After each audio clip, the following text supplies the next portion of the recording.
पानी की जुगत में आम आदमी, जल से पतला कौन है।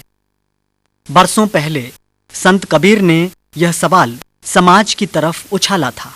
संत कबीर ने आध्यात्मिक दृष्टिकोण से यह सवाल समाज से किया था और तब स्वयं ही इसका जवाब दिया था, जल से पतला ज्ञान है।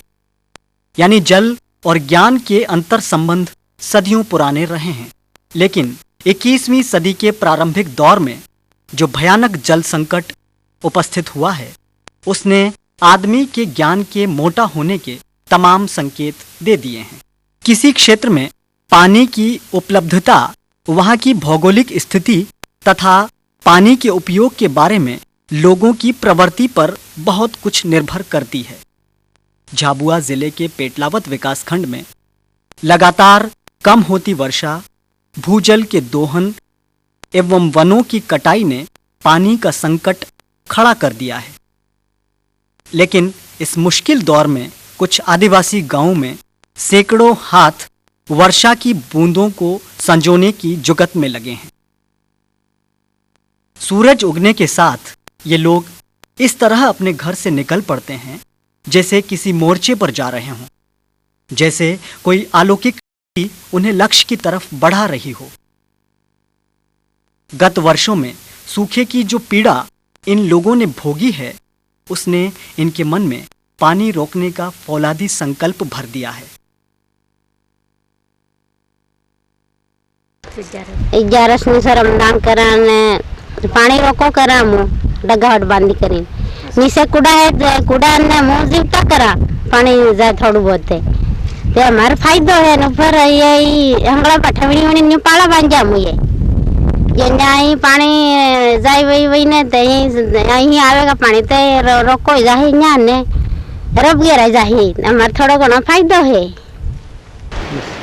पानी रोकने का मतलब गांव कचरा खदान के लोग बहुत अच्छी तरह जान गए हैं।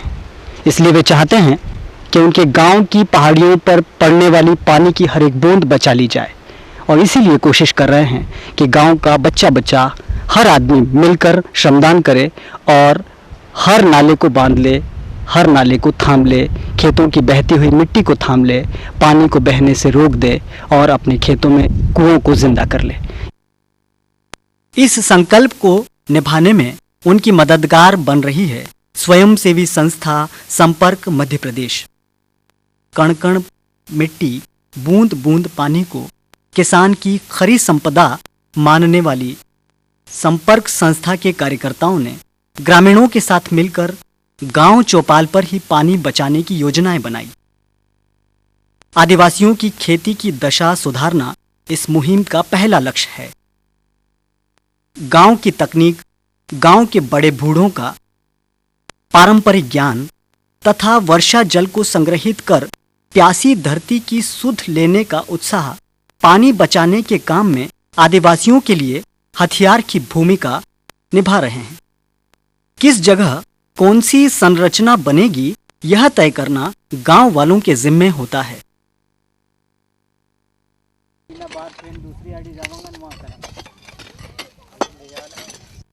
और जब एक बार काम शुरू हो जाए तो फिर गांव के लोग उसे अधूरा नहीं छोड़ते। पानी ने आफत पड़ी रही हमारे मिट्टी जा वही ने तो मैं गांव वाला उठी करी मीटिंग करी, देखिए घर में बांधनी दड़ो एक जा कोई नाना मोटा डोस है शर्मदार में महीने हो जाओ और यहाँ बांधी पूरा कहीं फेंक जाऊंगा आगे कहीं। पानी रोकने वाली इन संरचनाओं को बनाने के पीछे ऐसा नहीं है कि इन ग्रामीणों की तात्कालिक जरूरत काम कर रही हो, बल्कि इनके पीछे प्राणी जीवन के अस्तित्व के लिए पानी की आवश्यकता का पूरा दर्शन छुपा हुआ है। इस इलाके में 1-8 किलोमीटर की दूरी पर 1 या 2 नाले पहाड़ी की कोख से निकलकर खेतों के आसपास बहते हैं। वर्षा के दिनों में ये अपने साथ उपजाऊ मिट्टी ही नहीं ले जाते, बल्कि वर्षा काल के तुरंत बाद बहुत जल्दी सूख भी जाते हैं। इस स्थिति में अपने खेतों को होने वाले नुकसान को आदिवासियों ने अब समझ लिया है। संस्था द्वारा आयोजित विभिन्न बैठकों तथा कार्यशालाओं में इस स्थिति के विश्लेषण के बाद तय किया गया कि जहां भी ढलान वाली जगह में पानी रोकने की संभावनाएं होंगी, छोटी छोटी पाल बनाकर उस पानी को एक पूरे नाले में कई जगह रोका जाएगा। लोगों ने अपने इन निर्णयों पर पूरी ईमानदारी से अमल शुरू कर दिया है। पहली बारिश के बाद जब ये संरचनाएं लबालब भर गई तो लोगों के चेहरों पर मुस्कान उभर आई।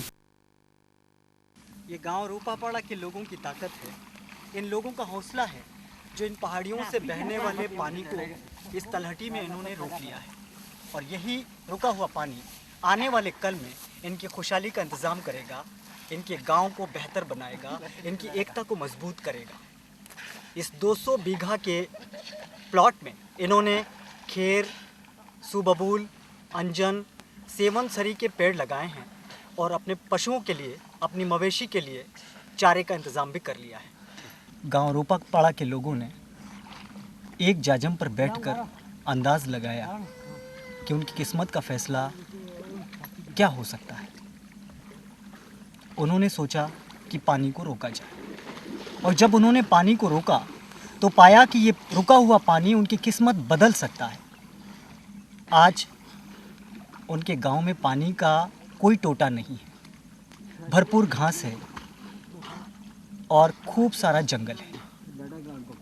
पिछले 5 सालों की मेहनत ने रूपापाड़ा की आबो हवा बदल दी है, यहाँ के पर्यावरण को पुरसुकून बना दिया है। कैसे हुआ है ये सब, हम जाने उन्हीं की जुबानी। ये धमुए पाड़ा बांध्या ने पानी नहीं रोकिए करी, तो क्यों करी धमुए? हम ये यूँ करी कि पहला 5-7 साल पहले अतरी हमारी समस्या पानी की थी, तो बाहर गांव पानी पीवा ढोर जाए और अपने मनखा ही बाहर गांव से लावे पानी।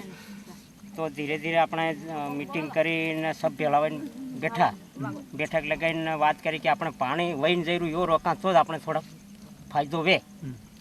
यूँ विचार करो मीटिंग में बैठी, विचार करने के बाद सब बोलिया फिर भाई कि हाँ यार पानी जरूर यो रोका तो अपनो सहूलत वे, नहीं तो पानी अपने यह हालत रहनी सब जिनकी तक भले वह सब यहाँ करी फिर कि हाँ पानी रोका काम करा मीटिंग करा तक कुछ अपना कन पैसा थे कोई नहीं। तो ये विचार करो सब जना है कि अपने मीटिंग करी तो कुछ तो जैसे ये सहायता करे, कोई श्रमदान यूँ करे रोको पानी, तो करी कोशिश। धीरे धीरे पाड़ा बांधवा लगे, पानी रुकवा लगी जो अपना 4-5 से तालाब बांध दीदा है, छोटा छोटा है, तो वे पानी यो रुकवा लागू है तो 2 माल को पानी रोकी लीधु साफ, तो थोड़ा घणो खाली जीव तो यो है, तो रुचू है पानी न जी रोकांगा तो वे थोड़ी आफत टलेगा, हरू पानी रोकाई गयो हमारे यहाँ। पानी जावा नहीं दीधु, वही नहीं जाते थू। तो कूड़ा देवता हो कूड़ा में फर्क पड़ियो, खाल में फर्क पड़ियो, सब बात में फर्क पड़ियो। अबे मैं यो पानी रोकी लीधु ते एड़पी जीवता हो गया, ते अबे मन पानी दूर ही लावनो नहीं पड़े।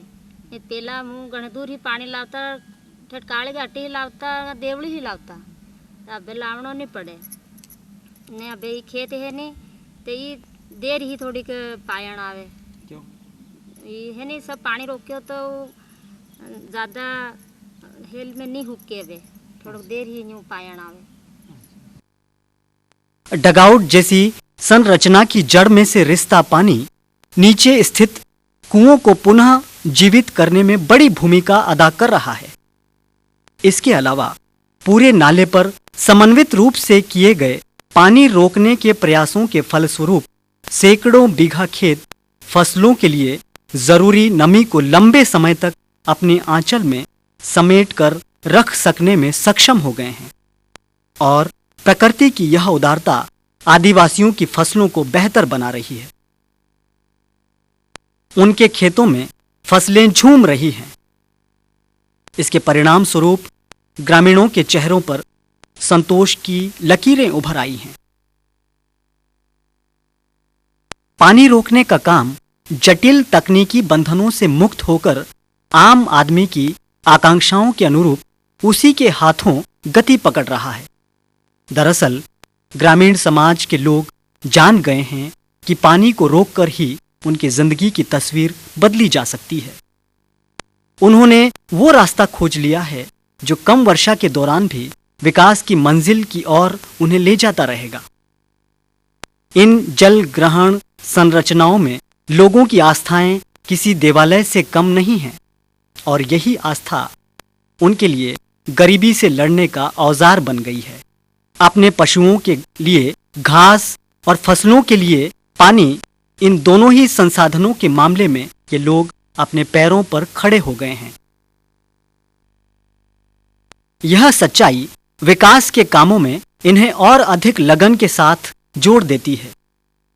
ग्राम रूपापाड़ा का यह चरागाह और इसकी देखभाल में जुटे ये लोग इस सच को बेहतर ढंग से बताते हैं। सब दूर कूड़ा में भी पानी तो कारण फुल भराई जा कूड़ा आपण भी लीलो लीलो हाँ सब दूर हमारा गांव में से नहीं दूसरा गांव वाला के सुविधा है काली घाटी वाला के वो खाड़ पूरा ही जीव तो हो जो जिसका बाद एक जो है हमारे माल वो बंदी जाएगा तो रूपापाड़ा में भी सुविधा बहुत हो जाएगा, पानी सब दूर हो जाएगा।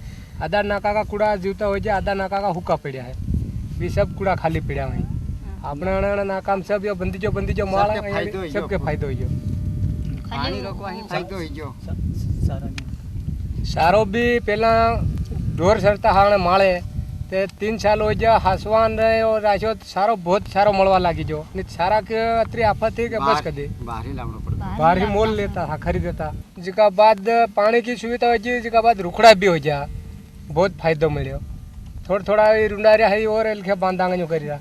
पानी को बचाने और इसके उपयोग को लेकर ग्राम वासियों की चिंताएं अब साकार होने लगी हैं। पानी रुकने का असर भी अब गांव के वातावरण में दिखाई देने लगा है। पानी की किल्लत और हर एकाध साल में पड़ने वाले सूखे के संकट ने आदिवासियों को पिछले समय में बहुत पीड़ित किया है, लेकिन अब वे अपने पुरुषार्थ के बल पर पानी के संकट को आखिरी सलाम करने के लिए उठ खड़े हुए हैं।